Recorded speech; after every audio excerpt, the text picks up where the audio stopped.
দীর্ঘ রাজনৈতিক চড়াই উতরাই পেরিয়ে ত্রয়োদশ জাতীয় সংসদ নির্বাচনে নিরঙ্কুশ জয় পেয়েছে বাংলাদেশ জাতীয়তাবাদী দল বিএনপি।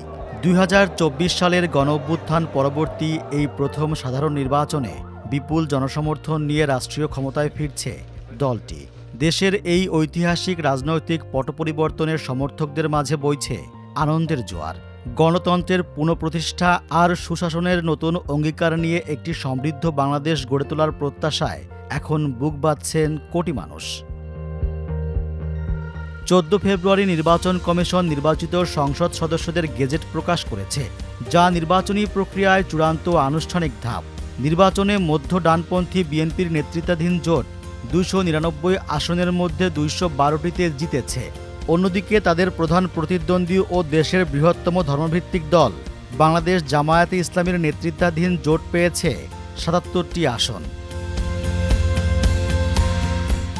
সবকিছু ঠিকঠাক থাকলে বিএনপি চেয়ারম্যান তারেক রহমান হবেন নতুন প্রধানমন্ত্রী। নির্বাচনের পরদিন ১৩ ফেব্রুয়ারি সমর্থকদের সঙ্গে দেখা করে তিনি বলেন, আপনারা যে ভালোবাসা দেখিয়েছেন সেটার জন্য আমি কৃতজ্ঞ। বিএনপির নির্বাচন পরিচালনা কমিটির মুখপাত্র ও দলের চেয়ারম্যানের উপদেষ্টা মাহাদি আমিন বলেন, তারেক রহমান প্রধানমন্ত্রী হিসেবে দায়িত্ব নিলে নাগরিকদের অধিকার ও স্বাধীনতা রক্ষায় প্রতিশ্রুতিবদ্ধ।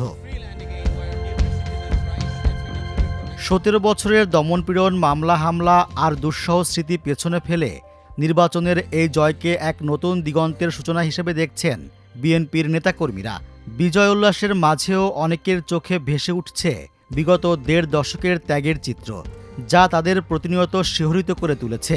তৃণমূল থেকে কেন্দ্র পর্যন্ত কর্মীদের বিশ্বাস, তারেক রহমানের নেতৃত্বে বাংলাদেশ কেবল গণতন্ত্রের পথে ফিরবে না, বরং এক আধুনিক ও বৈষম্যহীন রাষ্ট্র হিসেবে নতুনভাবে আত্মপ্রকাশ করবে। প্রিয় নেতার সুশাসনের প্রতিশ্রুতি এখন সাধারণ মানুষের মনেও এক নতুন আগামীর স্বপ্ন বুনে দিচ্ছে। এদিকে নির্বাচনের পরদিন রাজধানী ঢাকা অস্বাভাবিক রকমের শান্ত ছিল। এদিন রাজধানী শান্ত থাকার পেছনে বিশেষ কারণ ছিল, বিএনপি বিজয় মিছিল না করার সিদ্ধান্ত নিয়েছিল।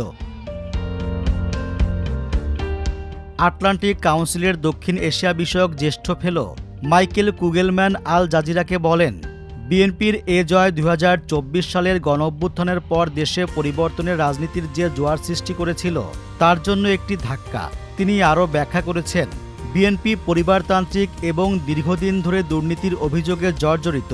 দলের মধ্যে এমন নীতির প্রতিফলন রয়েছে যা জেনজি আন্দোলনকারীরা প্রত্যাখ্যান করেছেন। গণমাধ্যমটিকে মাইকেল কুগেলম্যান আরও বলেন, বিএনপি এখন পুরনো রাজনৈতিক অভ্যাসের বাইরে যেতে জনগণ ও বিরোধী দলের চাপের মুখে থাকবে। তিনি আরও বলেন, নতুন সরকার যদি দমনমূলক বা প্রতিশোধমূলক রাজনীতিতে ফিরে যায় তবে সংস্কারবাদীরা হতাশ হবেন এবং গণতান্ত্রিক প্রচেষ্টা পিছিয়ে যাবে।